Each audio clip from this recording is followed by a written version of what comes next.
ओम शांति। 15 मई 2026 की मुरली है। मुख्य रूप से बाबा ने कहा, तुम गरीब बच्चे ही डायरेक्ट उस बाप के बने हो जिससे सद्गति का वर्षा मिलता है। गरीब बच्चे ही पढ़ते हैं। साहूकार यदि थोड़ा पढ़ेंगे भी तो उन्हें बाप की याद मुश्किल से रहेगी। तुम्हें तो अंत में बाप के सिवाय और कुछ भी याद नहीं आएगा, इसलिए तुम सबसे खुश नसीब हो। आगे कहा, स्वयं रिफ्रेश रहकर औरों को रिफ्रेश करने के लिए बाप और वर्षे की याद में रहना है और सबको याद दिलाना है। इस पुरानी दुनिया से, इस कब्रिस्तान से दिल नहीं लगानी है।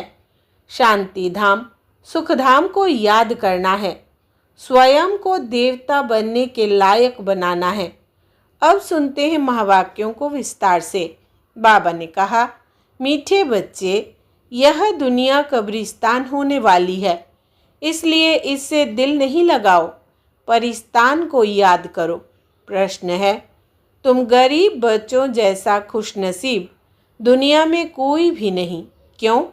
उत्तर, क्योंकि तुम गरीब बच्चे ही डायरेक्ट उस बाप के बने हो जिससे सद्गति का वर्षा मिलता है। गरीब बच्चे ही पढ़ते हैं। साहूकार यदि थोड़ा पढ़ेंगे भी तो उन्हें बाप की याद मुश्किल से रहेगी। तुम्हें तो अंत में बाप के सिवाय और कुछ भी याद नहीं आएगा, इसलिए तुम सबसे खुशनसीब हो। गीत है, दिल का सहारा टूट न जाए। ओम शांति। बच्चों प्रति बाप समझा रहे हैं और बच्चे समझ रहे हैं कि बरोबर यह ज़माना अब कब्रिस्तान बनने वाला है। पहले यह ज़माना परिस्तान था, अब पुराना हो गया है, इसलिए उनको कब्रिस्तान कहते हैं। सबको कब्र दाखिल होना है। पुरानी चीज़ कब्र दाखिल होती है, अर्थात मिट्टी में मिल जाती है।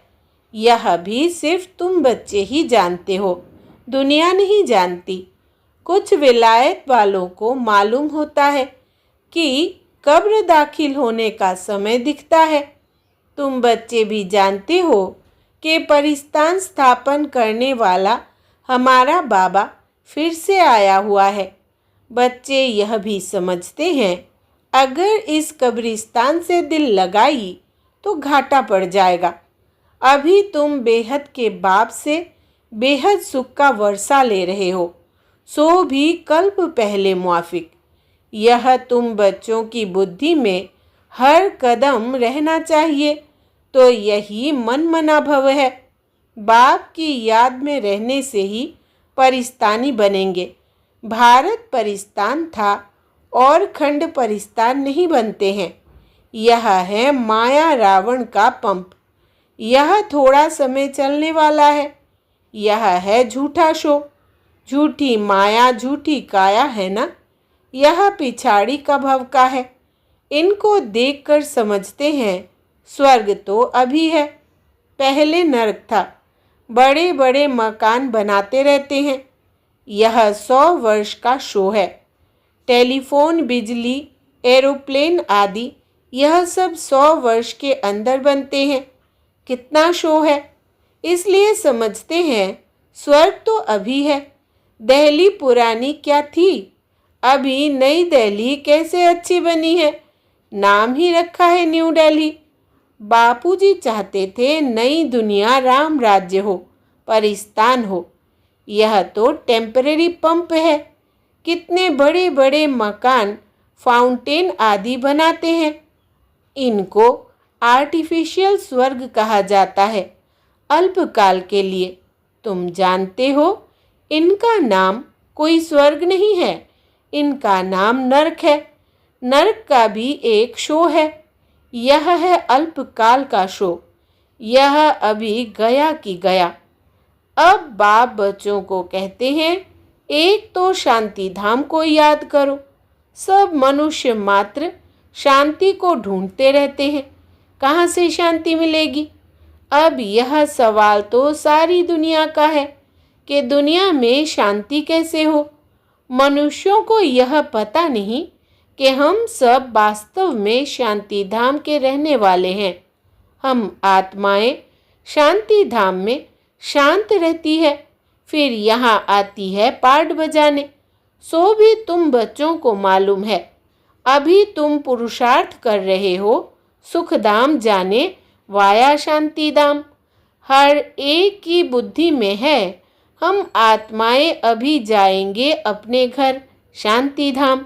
यहाँ तो शांति की बात हो नहीं सकती। यह है ही दुखधाम। सतयुग पावन दुनिया, कलयुग है पतित दुनिया। इन बातों की समझ अभी तुम बच्चों को आई है। दुनिया वाले तो कुछ भी नहीं जानते हैं, तुम्हारी बुद्धि में आया है। बेहद का बाप हमको सृष्टि चक्र के आदि मध्य अंत का राज समझाते हैं। फिर कैसे धर्म स्थापक आकर धर्म स्थापन करते हैं। अब सृष्टि में कितने अथाह मनुष्य है। भारत में भी बहुत है। भारत जब स्वर्ग था तब बहुत साहूकार थे और कोई धर्म नहीं था। तुम बच्चों को रोज रिफ्रेश किया जाता है। बाप और वर्षे को याद करो। भक्ति मार्ग में भी यह चला आता है। हमेशा अंगुली दिखाते हैं कि परमात्मा को याद करो। परमात्मा अथवा अल्लाह वहाँ है, परंतु सिर्फ ऐसे ही याद करने से कुछ होता थोड़ी है। उनको यह भी पता नहीं है कि याद से क्या फ़ायदा होगा। उनके साथ हमारा क्या संबंध है, जानते ही नहीं। दुख के समय पुकारते हैं, हे राम। आत्मा याद करती है, परंतु उनको यह पता नहीं है कि सुख शांति किसको कहा जाता है। तुम्हारी बुद्धि में आता है कि हम सब एक बाप की संतान है, तो फिर दुख क्यों होना चाहिए। बेहद के बाप से सदा सुख का वर्षा मिलना चाहिए। यह भी चित्र में क्लियर है। भगवान है ही स्वर्ग की स्थापना करने वाला, हेवनली गॉडफादर। वो आते भी भारत में ही है, परंतु यह कोई समझते नहीं है। देवी देवता धर्म की स्थापना जरूर संगम पर ही होगी। सतयुग में कैसे होगी, परंतु यह बातें दूसरे धर्म वाले जानते नहीं। यह तो बाप ही नॉलेजफुल है। समझाते हैं आदि सनातन देवी देवता धर्म कैसे स्थापन हुआ। सतयुग की आयु लाखों वर्ष कहने से बहुत दूर कर देते हैं। तुम बच्चों को चित्रों पर ही समझाना है। भारत में इन लक्ष्मी नारायण का राज्य था। इन्होंने कैसे कब यह राज्य पाया यह नहीं जानते। सिर्फ कहते हैं यह सतयुग के मालिक थे। उनके आगे जाकर भीख मांगते हैं तो अल्पकाल के लिए कुछ न कुछ मिल जाता है। कोई दान पुण्य करते हैं, उनको भी अल्पकाल के लिए फल मिल जाता है। गरीब पंचायत के मुखी को भी इतनी ही खुशी रहती है जितनी साहूकार मुखी को। गरीब भी अपने को सुखी समझते हैं। बॉम्बे में देखो गरीब लोग कैसे कैसे स्थानों पर रहते हैं। तुम बच्चे अभी समझते हो भल करोड़पति है, परंतु कितने दुखी है। अभी तुम कहेंगे हमारे जैसा खुशनसीब और कोई नहीं। हम डायरेक्ट बाप के बने हैं, जिससे सद्गति का वर्षा मिलता है। बड़े बड़े आदमी कभी भी ऊंच पद पा न सके। जो गरीब है वो साहूकार बन जाते हैं। पढ़ते तुम हो, वो तो अनपढ़ है। करके थोड़ा पढ़ेंगे भी तो भी बाप की याद में रह नहीं सकते। अंत में तुमको सिवाय बाप के और कुछ भी याद नहीं रहना है। जानते हो यह सब कब्रिस्तान होना है। बुद्धि में रहना चाहिए यह जो हम धंधा आदि करते हैं थोड़े समय के लिए है। धनवान लोग धर्मशालाएं आदि बनाते हैं, वो कोई धंधे के लिए नहीं बनाते हैं। जहाँ तीर्थ वहाँ धर्मशालाएं नहीं हो तो कहाँ रहे। इसलिए साहूकार लोग धर्मशालाएं बनाते हैं, ऐसे नहीं कि व्यापारी लोग आकर व्यापार करें। धर्मशाला तीर्थ स्थानों पर बनाई जाती है। अब तुम्हारा सेंटर बड़े से बड़ा तीर्थ है। तुम्हारे सेंटर्स जहाँ जहाँ है वे बड़े से बड़े तीर्थ है, जहाँ से मनुष्य को सुख शांति मिलती है। तुम्हारी यह गीता पाठशाला बड़ी है, यह सोर्स ऑफ इनकम है, इससे तुम्हारी बहुत आमदनी होती है। तुम बच्चों के लिए यह भी धर्मशाला है, बड़े से बड़ा तीर्थ है। तुम बेहद के बाप से बेहद का वर्षा लेते हो। इस जैसा बड़े से बड़ा तीर्थ कोई होता नहीं। उन तीर्थों पर जाने से तो तुमको कुछ भी मिलता नहीं, यह भी तुम समझते हो। भक्त लोग बड़े प्रेम से मंदिर आदि में चरणामृत लेते हैं, समझते हैं उनसे हमारा हृदय पवित्र हो जाएगा, परंतु वो तो पानी है। यहाँ तो बाप कहते हैं मुझे याद करो तो वर्षा मिलेगा। अभी बेहद के बाप से तुमको अविनाशी ज्ञान रत्नों का खजाना मिलता है। अक्सर करके शंकर के पास जाते हैं, समझते हैं अमरनाथ ने पार्वती को कथा सुनाई, तब कहते हैं भर दे झोली। तुम अविनाशी ज्ञान रत्नों से झोली भरते हो, बाकी अमरनाथ कोई एक को थोड़ी बैठकर कथा सुनाएगा। जरूर बहुत होंगे और वो भी मृत्यु लोक में ही होंगे। सूक्ष्म वतन में तो कथा सुनाने की दरकार ही नहीं। अनेक तीर्थ बनाए हैं, साधु संत महात्मा आदि ढेर जाते हैं। अमरनाथ पर लाखों आदमी जाते हैं। कुंभ के मेले पर गंगा स्नान करने सबसे जास्ती जाते हैं। समझते हैं हम पावन बनेंगे। वास्तव में कुंभ का मेला यह है। वो मेले तो जन्म जन्मांतर करते आए, परंतु बाप कहते हैं इससे वापिस अपने घर कोई भी जा नहीं सकते, क्योंकि जब आत्मा पवित्र बने तब जा सके, परंतु अपवित्र होने के कारण सबके पंख टूटे हुए हैं। आत्मा को पंख मिले हैं। योग में रहने से आत्मा सबसे तीखी उड़ती है। कोई का हिसाब किताब लंदन में, अमेरिका में होगा तो झट उड़ेंगे, वहाँ सेकंड में पहुँच जाते हैं। लेकिन मुक्ति धाम में तो जब कर्मातीत हो तब जा सके, तब तक यहाँ ही जन्म मरण में आते हैं। जैसे ड्रामा टिक टिक हो चलता है, आत्मा भी ऐसे है। टिक हुई, यह गई। इन जैसी तीखी और कोई चीज़ होती नहीं। ढेर की ढेर सब आत्माएं मूल वतन में जाने वाली है। आत्मा को कहाँ का कहाँ पहुँचने में देरी नहीं लगती है। मनुष्य यह बातें समझते नहीं। तुम बच्चों की बुद्धि में आता है कि नई दुनिया में ज़रूर थोड़ी आत्माएं होंगी और वहाँ बहुत सुखी होंगी। वही आत्माएं अब 84 जन्म भोग बहुत दुखी हुई है। तुमको सारे चक्र का मालूम पड़ा है। तुम्हारी बुद्धि चलती है और कोई मनुष्य मात्र की बुद्धि नहीं चलती। प्रजापिता ब्रह्मा भी गाया हुआ है। कल्प पहले भी तुम ऐसे ही ब्रह्मा कुमार कुमारी बने थे। तुम जानते हो कि हम प्रजापिता ब्रह्मा के बच्चे हैं। हमारे द्वारा बाबा स्वर्ग की स्थापना करा रहे हैं। जब नंबरवार पुरुषार्थ अनुसार लायक बन जाएंगे तो फिर पुरानी दुनिया का विनाश होगा। त्रिमूर्ति भी यहाँ ही गाया हुआ है। त्रिमूर्ति का चित्र भी रखते हैं, उसमें शिव को दिखाते नहीं। कहा भी जाता है ब्रह्मा द्वारा स्थापना, कौन कराते हैं? शिव बाबा। विष्णु द्वारा पालना।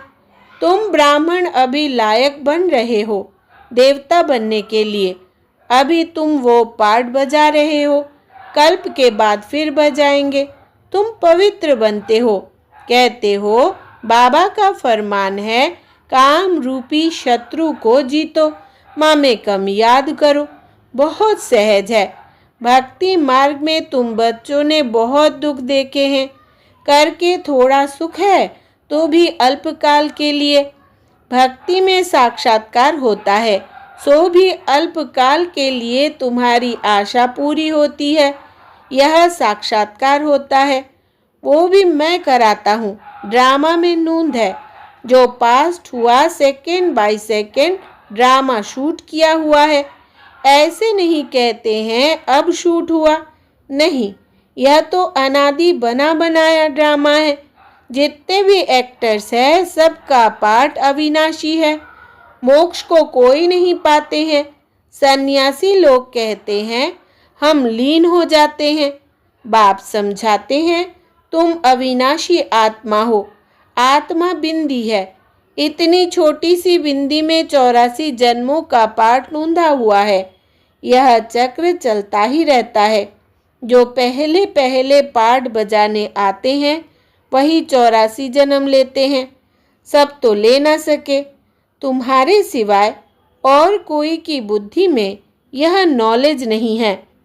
ज्ञान का सागर एक ही बाप है। तुम जानते हो हम बाप से वर्षा ले रहे हैं। बाप हमको पतित से पावन बनाते हैं, सुख और शांति का वर्षा देते हैं। सतयुग में दुख का नाम निशान नहीं होता। बाप कहते हैं आयुष्मान भव, धनवान भव। निवृत्ति मार्ग वाले ऐसी आशीर्वाद दे न सके। तुम बच्चों को बाप से वर्षा मिल रहा है। सतयुग त्रेता है सुखधाम, फिर दुख कैसे होता है यह भी कोई नहीं जानते।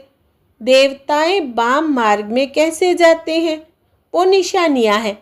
जगन्नाथपुरी में देवताओं के चित्र ताज आदि पहने हुए दिखाते हैं।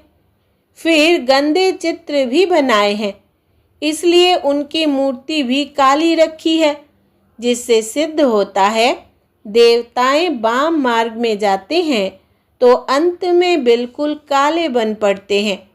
अभी तुम जानते हो भारत कितना सुंदर था, फिर तमो प्रधान बनना ही है ड्रामा प्लान अनुसार। अभी संगम पर तुमको यह नॉलेज है। बाप है नॉलेजफुल। तुम्हारा एक ही बाप, टीचर, गुरु तीनों है। यह सदैव बुद्धि में रहे। शिव बाबा हमको पढ़ाते हैं। यह बेहद की पढ़ाई है जिससे तुम नॉलेजफुल बन गए हो। तुम सब कुछ जानते हो। वो कहते हैं सर्वव्यापी है, तुम कहते हो वो पतित पावन है। कितना रात दिन का फर्क है। अभी तुम मास्टर नॉलेजफुल बने हो नंबरवार। जो बाप के पास है वो तुमको सिखाते हैं। तुम भी सबको यह बताते हो बाप को याद करो तो 21 जन्मों के लिए वर्षा मिलेगा। अच्छा, मीठे मीठे सिकिलधे बच्चों प्रति माता पिता बाप दादा का याद प्यार और गुड मॉर्निंग। रूहानी बाप की रूहानी बच्चों को नमस्ते। हम रूहानी बच्चों की रूहानी माता पिता बाप दादा को याद प्यार, गुड मॉर्निंग और नमस्ते बाबा नमस्ते। धारणा के लिए मुख्य सार। पहला, स्वयं रिफ्रेश रहकर औरों को रिफ्रेश करने के लिए बाप और वर्षे की याद में रहना है और सबको याद दिलाना है। दूसरा, इस पुरानी दुनिया से, इस कब्रिस्तान से दिल नहीं लगानी है। शांति धाम सुख धाम को याद करना है। स्वयं को देवता बनने के लायक बनाना है। वरदान है ईश्वरीय अथॉरिटी द्वारा संकल्प व बुद्धि को ऑर्डर प्रमाण चलाने वाले मास्टर सर्वशक्तिवान भव। विस्तार है जैसे स्थूल हाथ पांव को बिल्कुल सहज रीति जहाँ चाहो वहाँ चलाते हो व कर्म में लगाते हो, वैसे संकल्प व बुद्धि को जहाँ लगाने चाहो वहाँ लगा सको। इसे ही कहते हैं ईश्वरीय अथॉरिटी। जैसे वाणी में आना सहज है, वैसे वाणी से परे जाना भी इतना ही सहज हो। इसी अभ्यास से साक्षात्कार मूर्त बनेंगे।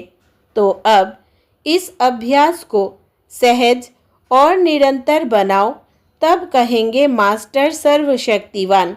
स्लोगन है, स्वस्थिति शक्तिशाली हो तो परिस्थिति उसके आगे कुछ भी नहीं है।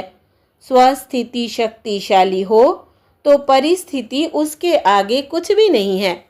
यह व्यक्ति शारीरिक सदा अचल अडोल एक रस स्थिति का अनुभव करो।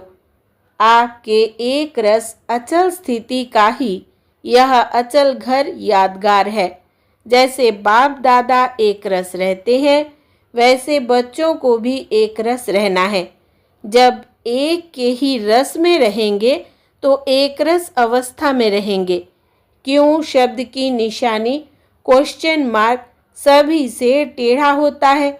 जब क्यों क्या शब्द निकल जाएगा, तब ड्रामा की भावी पर एक रस स्थैर्यम रह सकेंगे। अच्छा, ओम शांति।